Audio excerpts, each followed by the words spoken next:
Before Gatis and I got together, he was taking care of an older woman, 18 years his senior, who lived in Germany with him in his apartment.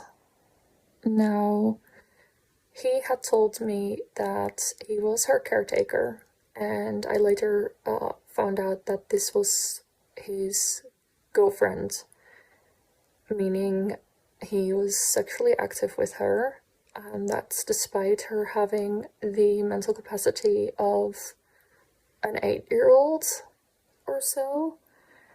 10 at best. She's very childlike. She has very childlike mannerisms, and cannot fully comprehend certain things and organization, etc. Now, she was in her fertile years still. She did have a menstruation, and I know this for a fact because I had found in his apartment in Berlin some of her old pads and things. And he had also confirmed that they still tried to get a baby. So he actually planned on having a baby with her. And I don't know how that child would have been raised. Now, whilst she wouldn't be capable of mentally arranging everything, I am actually afraid that the child would have been taken into care. She was very loving, contrary to Gatis. So she was a very friendly, very, as I said, childlike.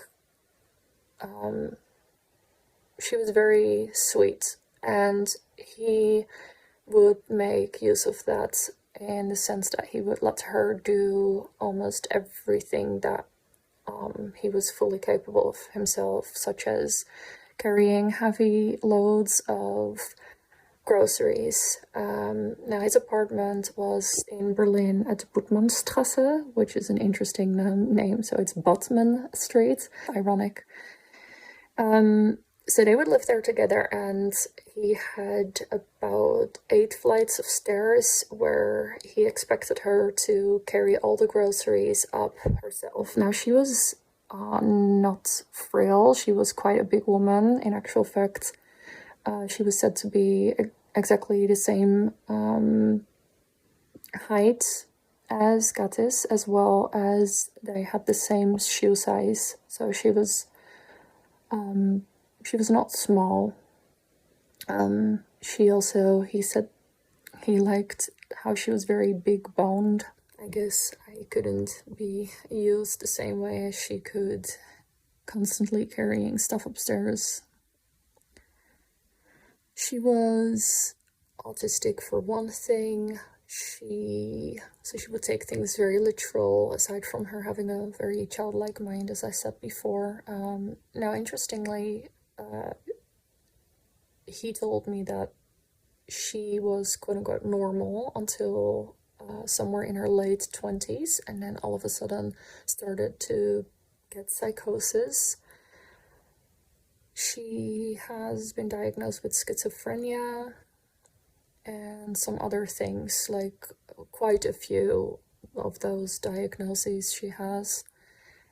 She was on antipsychotic meds, sleeping meds, and some other behavioral changing meds that would make her, I would almost say tolerable, because supposedly if she weren't to take these medications, she would be non-stop talking, being very loud, screaming, not sleeping, and it would increase her psychosis and paranoia. Now, one of the things that she would say or think was that Gatis was Jesus. Nothing could be further from the truth, obviously. And she would hold him on a pedestal, and she would call him Mr. Gatis. And I think she actually had to call him that. So Mr. Gatis was someone who could make no faults in her eyes. And I understood later well into a relationship that not only did they have a romantic relationship and he wasn't just her caretaker for money, he would be violent towards her too. And not just in a sense that he would hit her, which he did, and this isn't with people who have met them in the US and traveled with him, which I wish I knew at the time, because that would have settled my thoughts on not being with him for sure. That he was actually abusive and violent towards very sweet and in need of care, mentally disabled woman.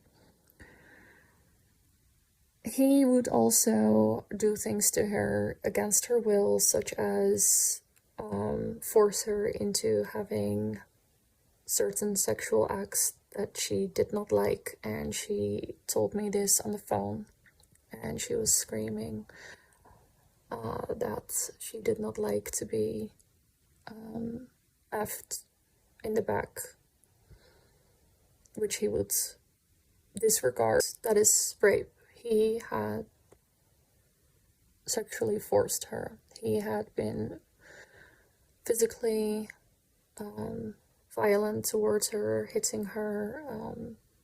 He has even punched her directly in her face, from what I understood.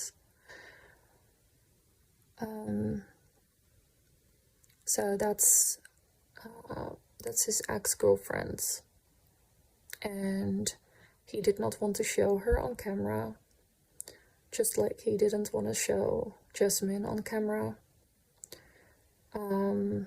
because he was afraid of what his followers would think. So for him, it's all about public image. He wanted me to be in his videos. He has quite literally begged me to be in his videos because he said it would be good to have a woman in his videos. He was hiding Annette in his videos.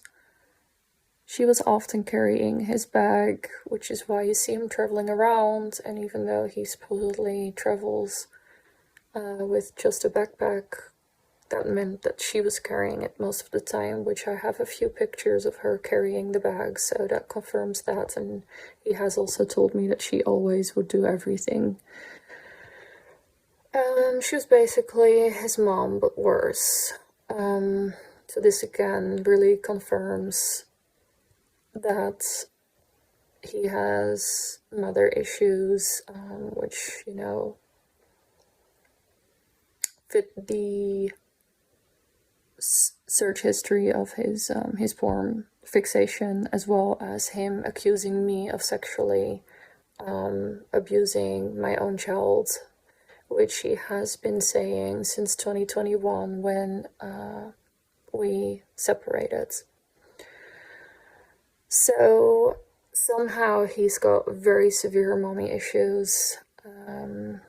Now I know that his mom for sure was his enabler, and she would always stand up for him no matter what he did, and that included him stabbing the children in his school in Latvia when he was 16 years old.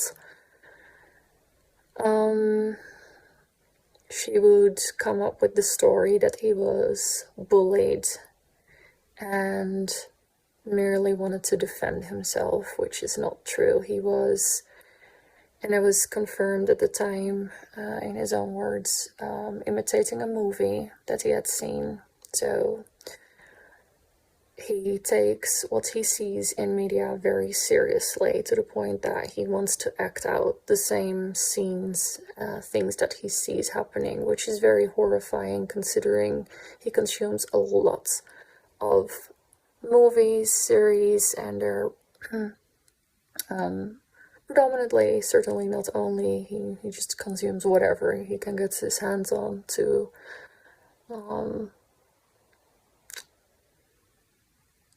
I don't know, escape. It's an addiction, I guess. And he would actually imitates these things. Seems to be a theme of them being jealous of their own son. Another male that could potentially, I don't know, take the mother away. Perhaps that's it. Maybe he's been in love with his mother ever since he remembers. Who is to say? So,